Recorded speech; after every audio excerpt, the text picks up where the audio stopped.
interesting story I bumped into today. I thought was kind of curious, right?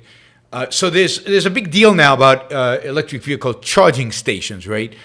There are two standards for electric vehicle chargers. Maybe you know this because you have an electrical vehicle. One is NACS, the North American Charging Standard, which basically is the Tesla standard, and they call it the North American Charging Standard to kind of give it a kind of universal sense. But this is the Tesla standard. It's a standard by which the Tesla uses on all of its charging stations around the country for Tesla cars. And then there's a second one called the Combined Charging System. This is CCS.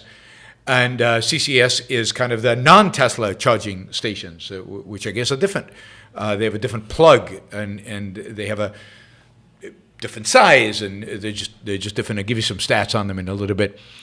Anyway, the Biden administration, in its, I don't know what it was, the Inflation Reduction Act, I think, basically has launched a program to subsidize the creation of charging stations, because we need to all be starting to drive electric cars, and to do that we need to be able to charge our cars, and to do that we need a network of charging stations, just like we need a network of gas stations for gas cars. But of course, we can't trust the private markets. Private markets will take forever. Private markets, it'll be more expensive. Private markets won't know where to put the charging stations. We know that central planners and the government are very, very good at planning, very, very good at deciding where to put the charging stations and how much to charge for them and what kind of standard to use and all of that. So the Biden administration has launched a campaign to fund and to subsidize charging stations all over the country, make sure rural areas have charging stations, make sure that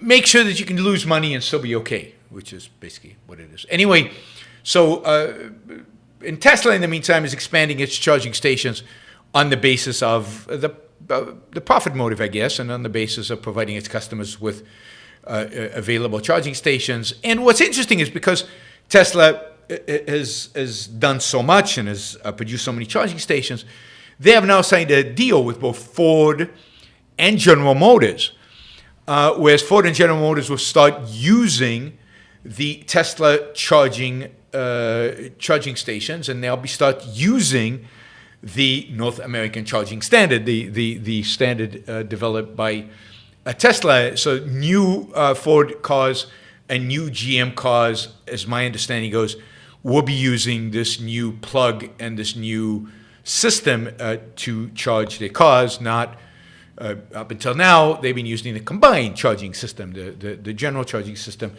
which is different than Tesla's. So Tesla's kind of selling this to other automakers and trying to get them on board, trying to establish themselves as the standard. And it turns out, by the way, that if you own a car that charges in one way and you want to use a station to charge it the other way, you just have to buy an adapter. The adapter can cost anywhere from $150 to several $100s. But, it's not like you've just invested a huge amount of money in this car. It's not that big of a deal to buy an adapter so you have it in the back. So just in case you're stuck in a place that only has the other standard, you can charge. It's all doable. But, it's a standard rule. It's a standard competition. Free markets are very good at this. And this is kind of standard to a lot of new technologies. Standards matter, and therefore there's competition around the standards.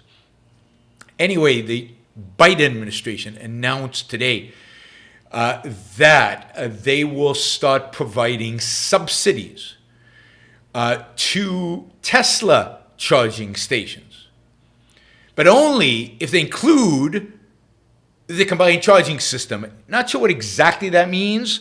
I'm not sure if a plug, an adapter, would count, but you can all be now relieved, and you can now be happy for Elon Musk, because the reality is that whereas before he was not getting a subsidy, moving forward, Tesla will get a subsidy like everybody else in equal subsidy regime.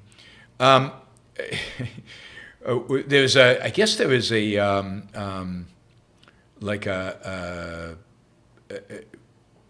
what do you call this? An industry body that promotes the one of the charging standards, the non-Tesla charging state, and it published. It said public funding must continue to go towards open standards, which is always better for the consumer. I'm happy to see the various central planners know what's good for the consumers. We don't want competition. We want government-funded open standards. That is the best for the consumer because it's worked so well in every other industry, and we know that most of the progress we've made economically and otherwise in the last 200 years has been because of government investment in open standards. Really, I'm being cynical. All right. They continue public EV infrastructure funding should continue to only be approved for CCS standard-enabled chargers per federal minimum standard guidelines. Why? Of course, no government funding should be used for any of this infrastructure. This is the kind of infrastructure exactly that needs to be developed by private businesses, particularly auto companies, that have a strong incentive in creating the kind of infrastructure that would make their electric cars usable, right? That's what Tesla has done. For Tesla's credit, they recognize the need for charging stations for their ability to sell their own cars. They've gone and invested a huge amount in these charging stations. They're out there. Every car company should do that, whether it's a standard or whatever standard it is. They should just go out there and do it and stop expecting the government to subsidize it all. Tesla already has 17,000 chargers all over the United States and Canada. The other standard only has 11,000, so Tesla's way ahead, even though the other standard has government subsidies and Tesla does not. I wonder how that happens. How does anything get done without government subsidies? It's kind of a mystery. It's truly intriguing. The Tesla charging stations are half the size and twice as powerful. Not too surprising, given that the other was a public, quote, public government. 70%, electric vehicles in the United States, 70% of them are owned by Tesla, GM, and Ford. These are the three that have signed up for the Tesla standard. So that is 70% of all autos. And yet all government subsidies were going to just one standard, the standard that serves the other 30%. Anyway, let's see. Worldwide, CCS has an advantage, about 81,000 stations and 45,000 for Tesla. My guess is a lot of those are in China. $175 it costs to get an adapter to use for NAS, for the Tesla standard, in order to charge at a CCS standard. In Europe, because Europeans are really, really smart, Europeans don't allow you to use whatever plug you want or whatever device you want, because in Europe, they've mastered the ability to use central planners to decide exactly what cable, what plug, what connector, what anything you use. They've got it down. So in Europe, Tesla is not allowed to use their own standard. In Europe, Tesla has to use CCS. So Tesla cars in Europe use the alternative standard, even though not as good, not as fast, but that is Europe, that only believes in standards set by central planners. God forbid the market has anything to do with it. All right, thought you'd find that interesting. Just the charging wars. This is only going to get more intense, and it's only going to get more intense because government is subsidizing it, and there's huge amounts of money, billions and billions of dollars going into this. And who captures this? Who gets to capture this money? Who gets to build the charging stations? I mean, you should probably think about starting a company that just builds charging stations, the government specs, and you could rake in probably a lot of money. Probably not a bad investment. All right. Thank you for listening or watching the Yaron Brook Show.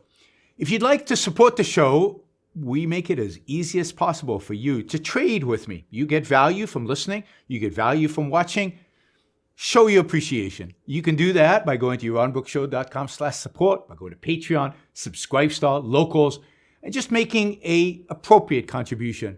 on any one of those channels. Also, if you'd like to see the Yaron Book Show grow, please consider sharing our content and, of course, subscribe. Press that little bell button right down there on YouTube so that you get an announcement when we go live. And for those of you who are already subscribers and those of you who are already supporters of the show, thank you. I very much appreciate it.